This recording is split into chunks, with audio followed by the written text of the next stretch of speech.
أعوذ بالله من الشيطان الرجيم بسم الله الرحمن الرحيم والصلاة والسلام على أشرف الأنبياء والمرسلين وسيدنا ونبينا وشفيعنا أبو القاسم محمد صلى الله اللهم صل على محمد وآل محمد وعلى الطيبين الطاهرين المعصومين المسلمين وإذا صلوا وسلم وزد بارك على النبي القرشي المكي المدني وابتهي الطهامي وسيد البهير وسراج المزيد وكوكب الدري وصاحب الوقار والسكينة المدفون بعز المدينة والرسول المسدد والمصطفى الأمجد والمحمود الأحمد صلى الله اللهم صل على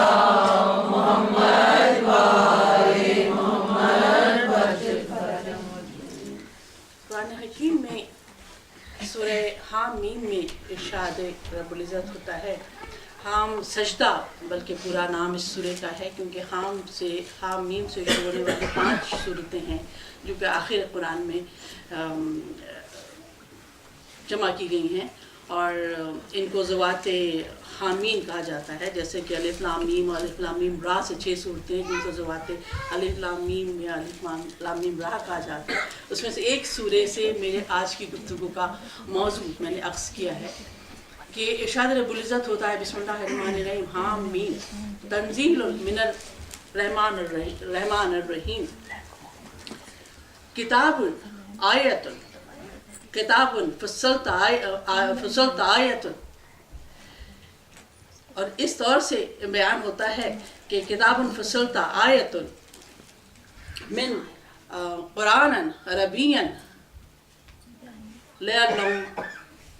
لم تعلموا. ان کے لیے قرآن ارشاد فرماتا ہے خداوند بزرگ برتر کہ ہم نے قرآن نازل کیا.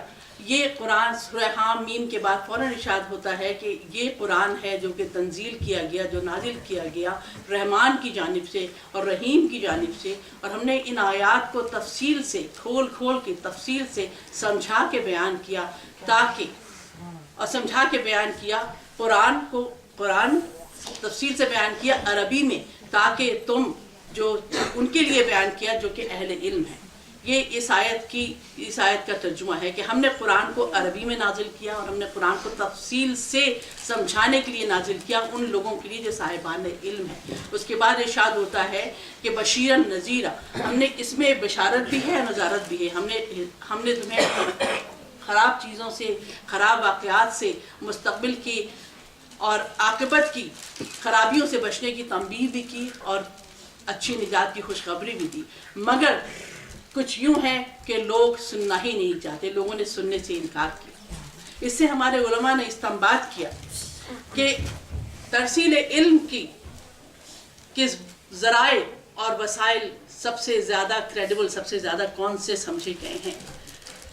جس سے میں نے آج کی آپ سے گفتگو کا سرنامہ کلام عکس کیا ہے کہ گفتگو سننا اچھی بات سننا اور دیکھنا اور پڑھنا یہ وہ ذرائع تحصیل علم ہیں جس کے بغیر ہمارے علم میں ترقی اور ارتقاء کا شائبہ نہیں ہو سکتا. جس سے اس کے بغیر ترقی ارتقاء علم کی بلندی ممکن نہیں. ایک مرتبہ سنوائیں اللہم صل علی محمد وآل محمد.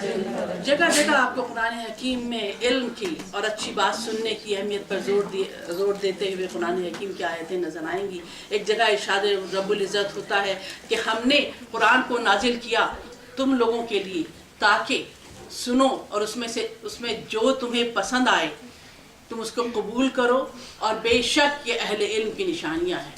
بے شک یہ اولو الالباب کی نشانیاں ہیں. یہاں بھی آپ دیکھیے کہ کتنی رعایتوں سے بیان کیا گیا ہے کہ ہم نے تمہیں علم دیا اور اس کا اختیار بھی تم پر چھوڑ دیا کہ تم اس کو پسند کرو اور اس پر عمل کرو.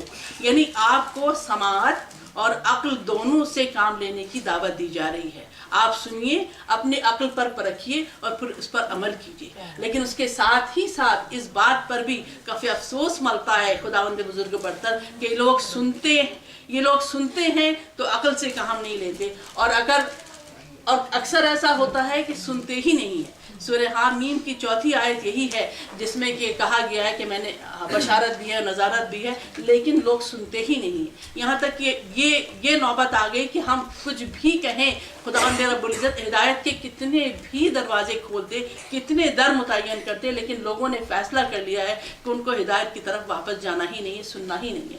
اگر ہم نے اپنے کان بند کر لیے تو کتنی بھی اچھی باتیں ہمارے سامنے ہوں، بیان کی جائیں، ہم پہ کوئی اثر ہونے والا نہیں ہے. شاید ایسے ہی صورتحال کے لیے، ایسے ہی لوگوں کے لیے سورہ بقرہ میں شروع میں کہہ دیا گیا تھا کہ ان کے کھانوں پر پردے پڑ گئے ہیں، ان کے گرد ایسا ہے جیسے کسی نے حصار کھینچ دیا ہو اور ان کو کوئی ہدایت کی باتیں سمجھ میں نہیں آتی.